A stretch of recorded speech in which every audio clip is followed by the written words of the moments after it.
राजनीतिक अस्थिरताको कारणले गर्दाखेरि जो सरकारमा बस्नेहरू हो मन्त्रीहरू हुन्छन् खास गरेर उनीहरू चाहिँ हाम्रो मुद्दाहरूलाई कार्यान्वयन गर्ने बेलामा सरुवाकी भइहाल्छ कि सरकार ढलिहाल्छ। कुलुङ जातिको निम्ति के गर्ने यहाँहरूको प्लान छ?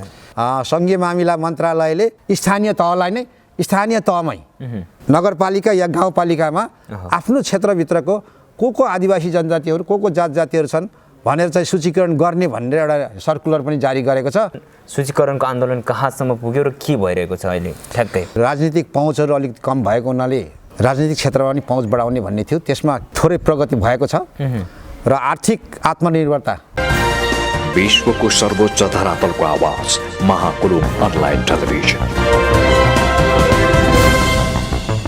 नमस्कार, महाकुलुङ टेलिभिजनको पर्दामा यहाँलाई हार्दिक स्वागत छ। म अजय अलङ्कार। दर्शक महानुभावहरू, विशेष गरेर विभिन्न विधाका स्थापित अनि प्रतिष्ठित व्यक्तित्वहरूसँग संवाद गर्दै आउने सिलसिलामा आज मेरो समीपमा यानि कि मेरो गेस्ट हुनुहुन्छ नेपाल किराँत कुलुङ भाषा संस्कृति उत्थान सङ्घ कुलुगुस्खम केन्द्रीय समितिका भर्खरै मात्र निर्वाचित हुनुभएका व्यक्तित्व आदरणीय व्यक्तित्व चन्द्रसिंह लुवाती कुलुङ हुनुहुन्छ। उहाँसँग कुराकानी गर्नेछौँ र विशेष गरेर भर्खरै मात्र जुन 5औं एकीकृत राष्ट्रिय महाधिवेशन चाहिँ सम्पन्न भएको छ धरानमा, यस विषयमा हामी संक्षिप्तमा कुराकानी गर्नेछौँ। म सर्वप्रथम अध्यक्षज्यूलाई हार्दिकतापूर्वक स्वागत गर्न चाहन्छु।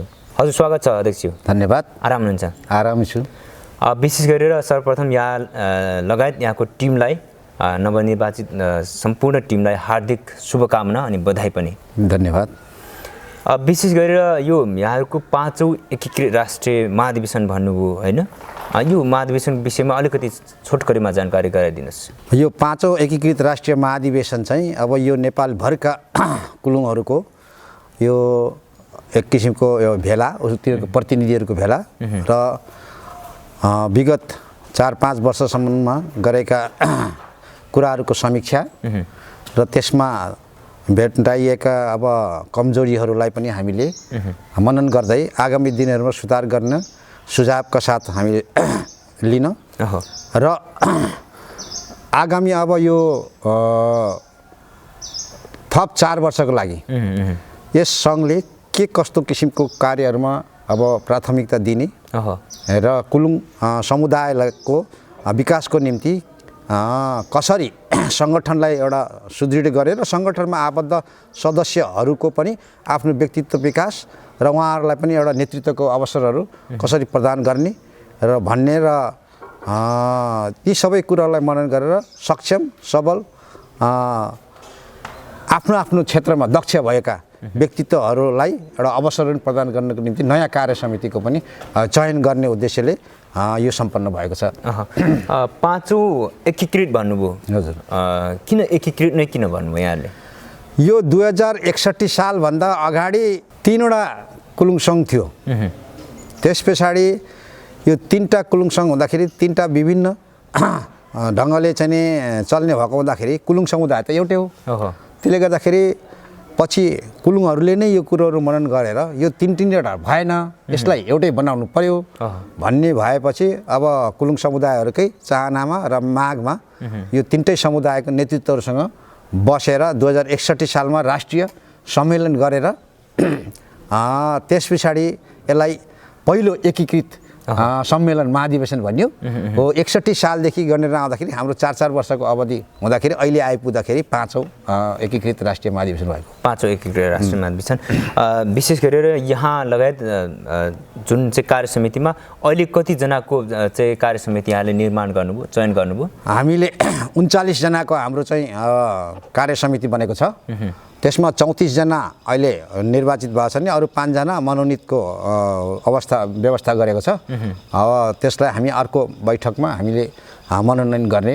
मनोनयन चाहिँ कस्तो व्यक्तिलाई गर्ने, कसले गर्ने मनोनयन? यो कुलुङ समुदायहरूको लागि अब कार्य समितिमा नबसिकन कुनै पनि कार्य समितिमा नबसेकाहरू तर चाहिँ कुलुङ समुदायको हितको निम्ति काम गरिरहेकाहरू र कुलुङ समुदायको मा जन्म लिएर विभिन्न राष्ट्रिय अन्तर्राष्ट्रिय उसमा ख्याति प्राप्त भएकाहरू र कुलुङ समुदायको लागि कुनै न कुनै ठाउँमा कुनै न कुनै रूपबाट उसको चाहिँ योगदान चाहिँ भएका व्यक्तित्वहरू लाई चाहिँ हामीले मनोनयन गर्ने हिसाबले त्यो यो कार्य समितिले गर्ने कि सिधै अध्यक्षज्यूको जिम्मेवारीमा हो यो? होइन, यो कार्य समितिले नै गर्ने हो। कार्य समितिको बहुमतले कार्य समितिको बहुमतले गर्छ पारित गर्ने। अब विशेष गरी आगामी योजनाहरू यहाँहरूको जुन 4 वर्षको योजनाहरू के छ? अब नयाँ समितिमा भर्खरै आउनुभएको छ, निकै एकदमै जोस जागरका साथ आउनुभएको छ। अब कुलुङ जातिको निम्ति के गर्ने यहाँहरूको प्लान छ? अब हामीले 73 सालको चौथो एकीकृत राष्ट्रिय महाधिवेशनमा उठाएको 2टा मेजर एजेन्डा थियो। त्यो मेजर एजेन्डामा हाम्रो राजनीतिक पहुँचहरू अलिक कम भएको हुनाले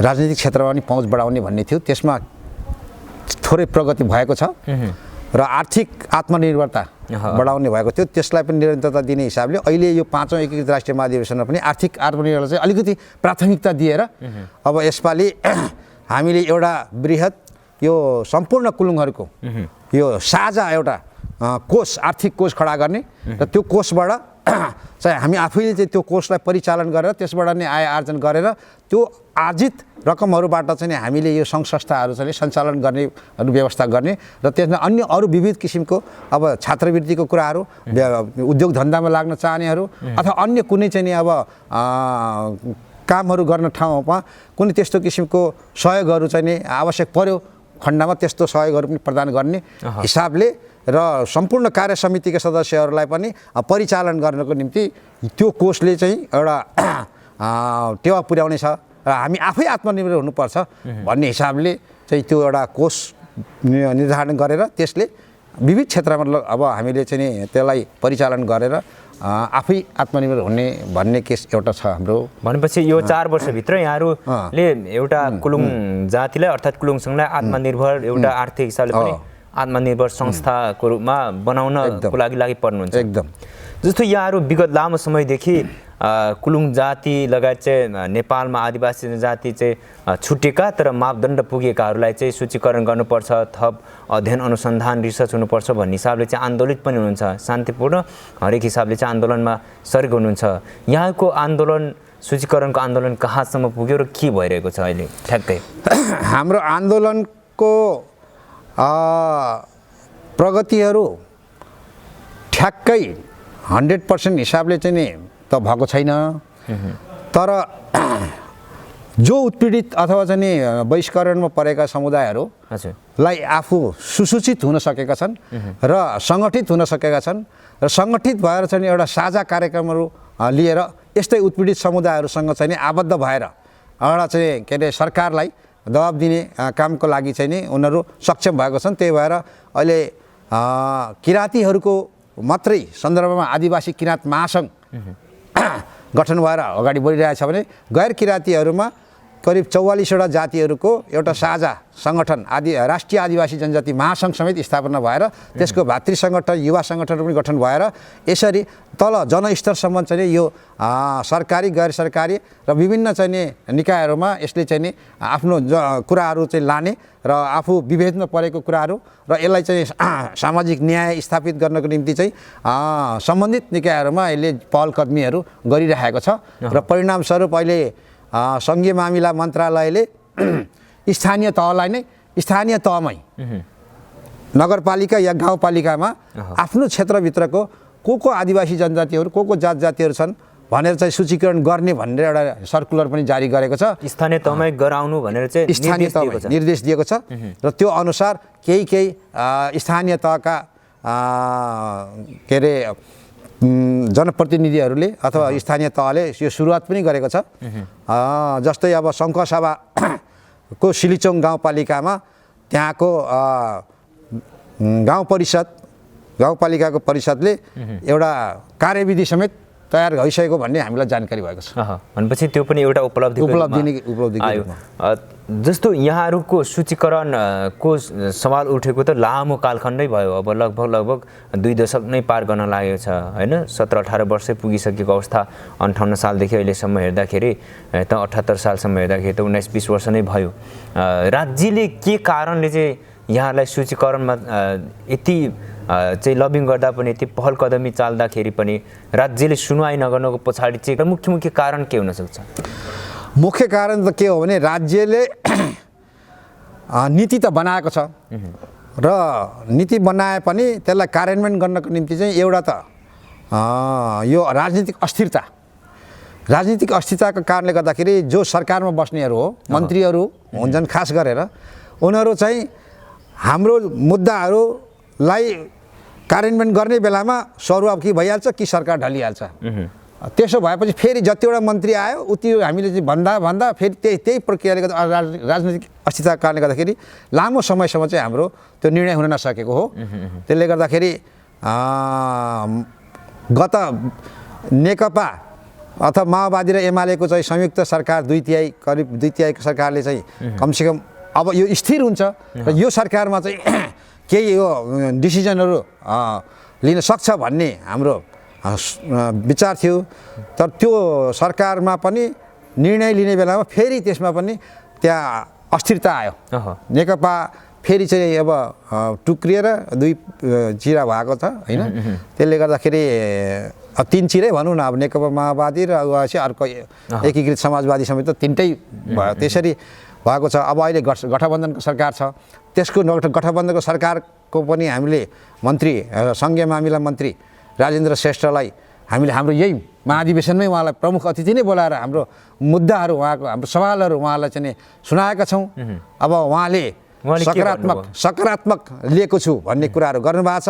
त्यो सकारात्मकको परिणाम सकारात्मक आउने हो होइन त्यो चाहिँ हेर्न बाँकी छ।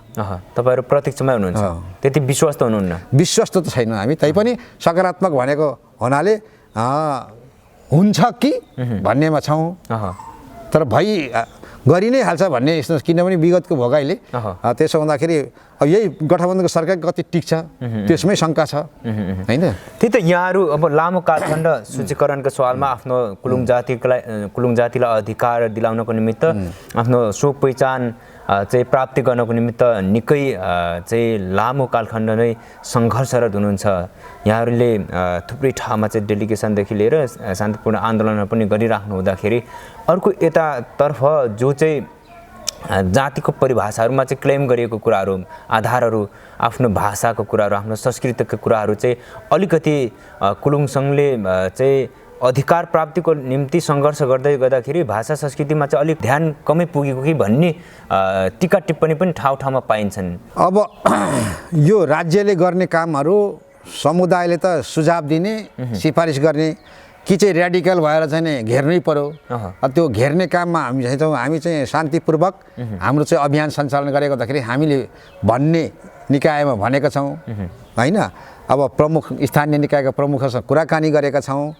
तर अब कतिपय ठाउँमा चाहिँ के पनि भने हाम्रो समुदाय अगाडि आउनु पर्यो त्यो क्षेत्रको त्यसमा हाम्रो विज्ञताहरू अब जनशक्ति पनि कम छ यो क्षेत्रमा केही छन् तर त्यो के छ भने तल स्थानीय तहमा छैन। अब काठमाडौँमा आएर बस्छन् प्राय मान्छेहरू। अब काठमाडौँमा आएर बसेको उसले अवसरहरू त्यहाँ धेरै भेट्छ आर्थिक अवसरको कुराहरू बढी छन्। अब गाउँमा आर्थिक अवसरको उनीहरूले कम देख्छन्। त्यसले गर्दाखेरि अब हामीले स्थानीय तहको फेरि कार्यविधि आफ्नै नीति नियमहरू हुन्छ। त्यहाँ बजेट स्रोत सञ्चालनको लागि त्यो एउटा योजना निर्माण गर्ने प्रक्रियामा घुस्नुपर्छ। त्यो प्रक्रियामा त्यो कार्यक्रम हामीले पेस्दैनौँ होइन। त्यो पनि एउटा हामीलाई चाहिँ के अरे हाम्रो कमजोरी छ।